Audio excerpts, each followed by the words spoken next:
we're still a few days away from free agency, and absolute chaos has already erupted in the NFL. It's absolutely crazy what has happened the past week. And I'm going to review it. I am going to talk about everything that's happened the last week and everything leading up to free agency. And what better way to start with than the Deshaun Watson situation? And before I go any further, make sure to like this video, leave a comment down below, and subscribe to the channel. Now with Deshaun Watson, he is not going to be criminally charged with anything regarding the accusations surrounding him. So, legally, he is free. Now, he still has the civil lawsuits that he has to handle. However, you don't have to worry about him spending years in jail over this. Now, he can still be suspended by the NFL on the personal conduct policy, but for teams that want to trade for him, they don't have to worry about criminal charges anymore. And because of all the uncertainty around him, we saw teams like Washington, Philadelphia, Miami, that basically pulled their names out of the hat because of all that. Now, we start to get a picture of who might trade for him, because there's no way he's going back to Houston. There's just no way that was happening. I mean, he'd be traded by now if these accusations just did not happen. It's as simple as that. And one team that we just heard that might make an aggressive offer towards him is the Carolina Panthers. And personally, I could definitely see that. I mean, you're talking about a team that does have the resources that could trade for him. They have two very good wide receivers in Robbie Anderson and DJ Moore. So they could trade for Deshaun Watson, and we'll see if they do. Now, another team that people have mentioned is the Pittsburgh Steelers.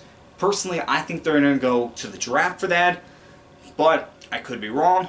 But it looks like the two likely candidates are the Panthers and the Steelers. Maybe a dark horse comes in, but I think it's going to be one of those two teams that trades for him if we do see a trade for him, and we're probably going to see a trade for him.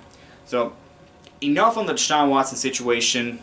To sum it all up, Deshaun Watson will not be charged with anything. NFL teams can trade for him. He may still have a suspension, and he still has to deal with the civil cases surrounding this, but we should see him on the field next year. Alright, so we saw 8 players get the franchise tag before the deadline, and the two biggest surprises were probably Cam Robinson of Jacksonville and David Njoku of Cleveland. Let's start with Robinson. With Robinson, this was a big shock because the Jaguars had the first overall pick, so a lot of people figured they might let Cam Robinson walk and they can draft an offensive lineman because there are some offensive tackles were taken on that first overall pick that had very high ceilings. I mean, you have Evan Neal from Alabama and Ike Igbinoa, I believe that's how you say it. I might be completely wrong. Actually, I think I am completely wrong, so I'm sorry about that. From NC State, those two were perceived to be in the battle for the first overall pick, but with them tagging Cam Robinson, that just threw a wrench into this whole thing. Now, Aiden Hutchinson from Michigan is perceived to be the best player in this draft by a lot of people. So people are thinking with Robinson being tagged and you have a battle going on at right tackle between Jawan Taylor and Walker Little, that the Jaguars might just take Hutchinson over a tackle. We could see that, but maybe they still take a tackle with that first overall pick, as crazy as it sounds. There is nothing that we are going to know about what Jacksonville is thinking until it actually happens. We'll see what happens. I would not rule out an offensive tackle just yet, but it does look like Aiden Hutchinson will be the first overall pick with them tagging Cam Robinson. And we'll see if they try to get a contract extension with him. They might try to get a contract extension with him. I don't know, but this is the second year that they have tagged Cam Robinson, so they cannot do that anymore after this season. And then with David Njoku, this one was just completely out of left field. I don't think anybody saw Njoku getting the franchise tag, especially since he's been the number 2 behind Austin Hooper. But then you have people saying, well, maybe this means Austin Hooper is going to be released by the Browns, and they wanted to keep Njoku around just to have a starting tight end. Njoku is still a talented player. I mean, he was a first-round pick for a reason. He's still a young player. He doesn't turn 26 until the summer. So he still could do something with the Browns. It's just a little bit of a gamble to give him the franchise tag when the past few years he's either been injured or the number 2. It is a little bit of a risk, but hey, if it works out, it works out. And we'll see what happens. Njoku, don't expect the Browns to try to get an extension with him. This is a 1-year prove-it thing. that they did with Njoku, and we'll see what happens with this. Now, like Cam Robinson, Chris Godwin has been tagged for the second straight year by Tampa Bay. This one, I'm not too surprised by. Because with Tampa Bay, now they have to figure out what they're going to do with the quarterback position. They're still holding out hope that Brady comes back. I don't think he will. I think he's done. And whoever is playing quarterback, whether it's Kyle Trask or maybe a free agent or they draft somebody, whoever is playing quarterback, it would be nice to have a receiving core that included Chris Godwin. Chris Godwin has been a very good receiver for Tampa Bay. And you have Mike Evans, and then you go along with Chris Godwin. Now, the whole thing with Antonio Brown that happened last year, that was completely crazy and something that we may not see again for a long time. But having Chris Godwin back for the Buccaneers is big for them. And again, this is another one where we're not sure they're going to try to get a long-term deal done with him or not. They could not. You never really know. You never know who's going to get a long-term deal and who's not. But for Chris Godwin and the Bucs, this was something that's pretty good for both sides. In addition to Njoku, we saw Mike Gesicki from the Dolphins and Dalton Schultz from the Cowboys get the tag as well. With Gesicki, this one just had to happen because Miami, they're sticking with Tua, and having Gesicki there, who's been a very good weapon for them in that offense, that's exactly what they needed. And then for Dalton Schultz, Blake Jarwin was cut by the Cowboys, so they really needed to keep Dalton Schultz, who was a very good tight end for them last year. So this was a good move by the Cowboys, getting him back. This was a good move by the Dolphins, making sure that Gesicki is back to help out Tua if they want Tua to reach his full potential. So this was a smart move by both sides. And who knows, maybe they can get a long-term deal done. I feel confident about those two getting long-term deals than I do about the other three, to be quite honest.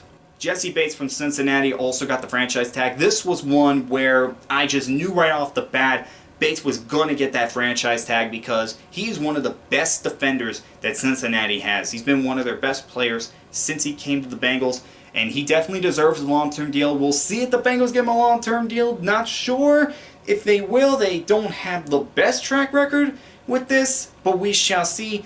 But Bates definitely deserves a long-term deal, and Cincinnati, they get some time to get it done with him.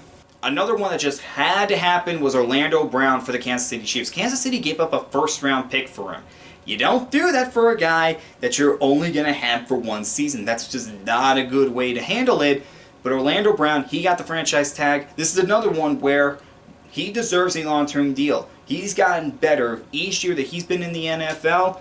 And really, I'd be shocked if he didn't get a long-term deal from the Chiefs. Because if you know one thing, when you trade a first-round pick for a guy and he ends up working out, you want to get into a long-term deal. I think the Chiefs will be able to figure it out because they've been able to get long-term deals done with their players that deserve it. And the last one to get a franchise tag was Davante Adams. Now, I'm going to talk about him and Aaron Rodgers together. With Davante Adams, you knew this was going to happen when Aaron Rodgers said that he was going to return to Green Bay for at least another season. With that happening, having Adams there made all the sense in the world. One, he's one of the best receivers in the league, and two, he's one of Rodgers' closest friends on the team. So you knew that Davante Adams was going to get that franchise tag, and the Packers were able to do a really good job of getting their cap number down so they could be able to do this. And with Aaron Rodgers coming back for another season, that is tremendous for Green Bay. Now, you could say, well, the Jordan Love pick was a wasted draft pick. And yeah, you could come to that conclusion, but still, when you have a quarterback like Rodgers who's won back-to-back MVPs, why wouldn't you want to try to bring him back? And yeah, it just seemed premature to draft a quarterback, and I thought it was premature to draft Jordan Love when they drafted him. But, you know, you gotta live with your mistakes. And for Green Bay, I mean, you still have Aaron Rodgers. He's coming off back-to-back MVPs. Still has something left in the tank, and we'll see what Green Bay does this year. But it's a good thing for the Packers to have both Adams and Rodgers back. Two players that were not tagged were Chandler Jones and J.C. Jackson.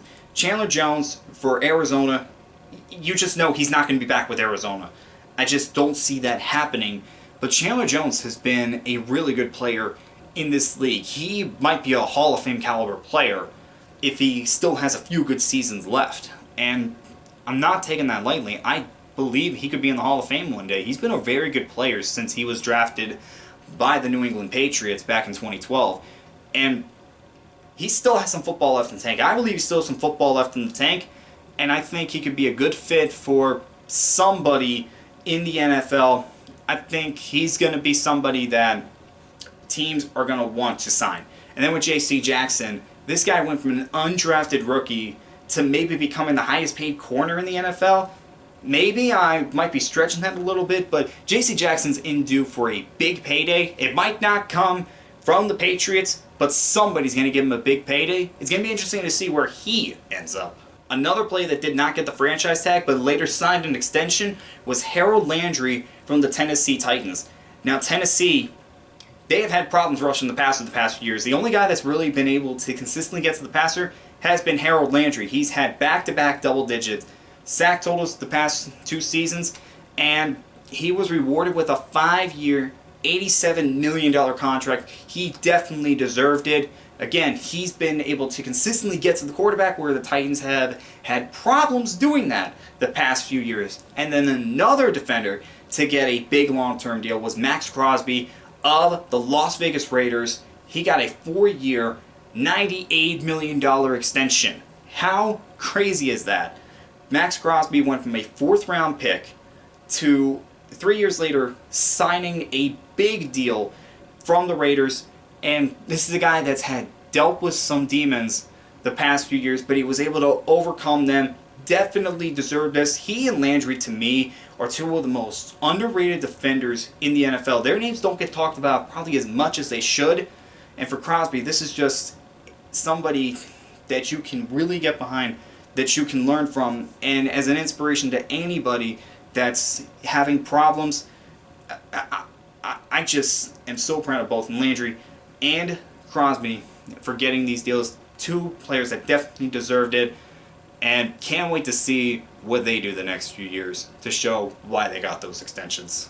Alright, I know what you guys are waiting for. You're waiting for me to talk about the Russell Wilson trade to Denver, and I'm just going to start by saying this. This was a big risk by the Denver Broncos. This is a big risk by them because they get Russell Wilson and a 4th-round pick, and for that they trade defensive tackle Shelby Harris, quarterback Drew Lock, tight end Noah Fant, 2 firsts, 2 seconds, and a 5th-round pick. That is absolutely crazy. That is absolutely crazy. Now, with Russell Wilson, he's in his mid-30s right now. And is he starting to show signs of slowing down? He might. We're not sure how much he has left in the tank. And you could say, well, we see quarterbacks go into the late 30s. Yeah, but it's not as common as people might think. I mean, yeah, we've seen Peyton Manning go to his late 30s. We saw Tom Brady go into his mid-40s. We saw Drew Brees go until I think he was like 40 or 41. But it's not as common as we think it is. I mean, yeah, we do see quarterbacks continue to be consistent, but some quarterbacks do slow down around Russell Wilson's age. So we'll see if he still has a lot left. I don't know if he does. It's a big risk by Denver, I said. And I know I said that they have a playoff team if they have the right quarterback. And we'll see if Wilson is the right quarterback. I just didn't think they'd give up as much as they did. For Seattle, this is a great job for them to try to build their team back up. Because we just saw the worst season in Pete Carroll's tenure with the Seahawks. And we'll see what they do with that 9th overall pick. They got their 1st-round pick back because of this. In fact, their 1st-round pick this year, had they not traded to the Jets, would have been 10th overall. And now they have the 9th overall pick. So they now have a draft spot higher than what they would have. I don't think they're going to go for a quarterback. I'll be honest with you. I don't think they will. It's just not a quarterback I think that's worth being taken in the top 10. And I don't think that's what they're going to do. I think they're going to go elsewhere, probably take the best player available. And we'll see what they do with that pick. But the players that they got, I mean, Shelby Harris has been probably one of the best defensive tackles in this league since he went to the Broncos. Drew Lock is probably a stopgap, or maybe even one of the top backups in the NFL with the Seahawks. And then you talk about Noah Fant, and whoever's quarterback for the Seattle Seahawks, they're going to be happy to have Noah Fant. He's an up-and-coming tight end in this league.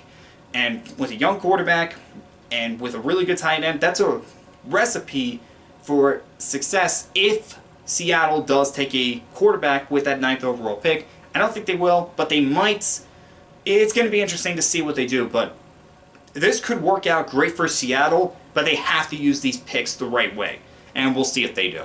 Now, Carson Wentz getting traded to Washington. Now, Washington also got a second-round pick along with Carson Wentz, and then they gave up 2/3 and a second, but one of those thirds could be turned into a second-round pick if Wentz plays 70% of the snaps for the Commanders next season.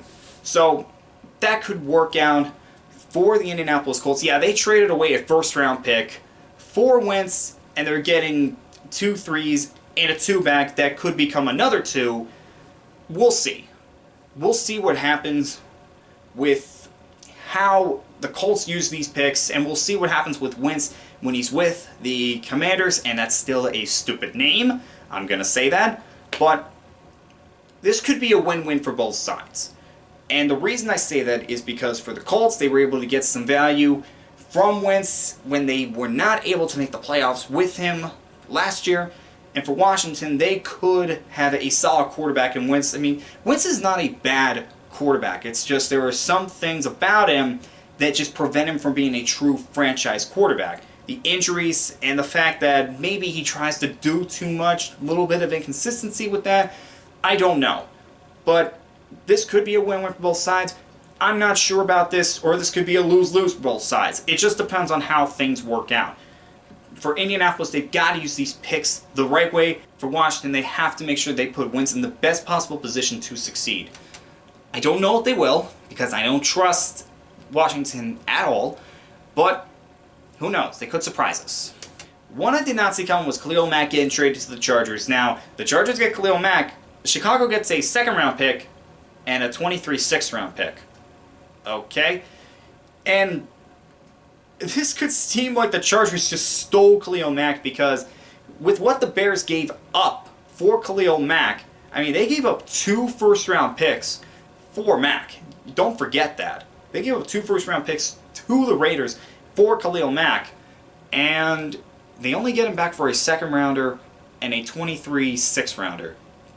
Yeah, it's kind of crazy. I mean, Khalil Mack is still a really, really good player in this league, and the fact that he's now paired with Joey Bosa, that's a scary thing to consider. I mean, the Chargers, they needed to improve that defense because it was their Achilles heel last year. It's the reason they didn't make the playoffs. With everything that has happened, yeah, I'm not surprised that the Chargers made this trade because, like I said, Khalil Mack is a really, really good player. And again, with Bosa right there across from him, I mean, this could be scary for teams that have to go up against the Chargers next year. And with the Chargers, they also were able to come up with a contract extension for Mike Williams. He now has a new 3-year, $60 million deal. That's big for the Chargers because they keep their number 2 receiver along with Keenan Allen. And this offense should not have any problems continuing what they did last year. Yeah, they still have to figure a few more things out. But still, having Mike Williams back, that's big for the Chargers. I mean, so far, Chargers are really looking good this offseason. And can't wait to see what they do in free agency. I mean, the Chargers, yeah. You have to come away from this trade and think that the Chargers just stole Khalil Mack. You have to.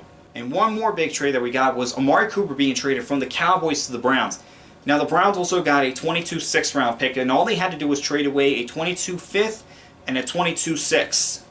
That was it for Amari Cooper, who is still one of the better receivers in the league. It's just that the Cowboys didn't want to take on that cap hit that they would have had to with Amari Cooper, with the fact now that they have CeeDee Lamb pretty much taken over as a number 1 receiver. And I like this trade for the Browns because it gets them a replacement for Odell Beckham, who never really fit with that offense.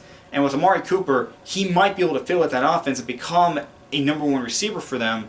And the reason I'm saying this is because Jarvis Landry has gotten permission to seek out a trade from the Browns. So we could see them lose Jarvis Landry as well.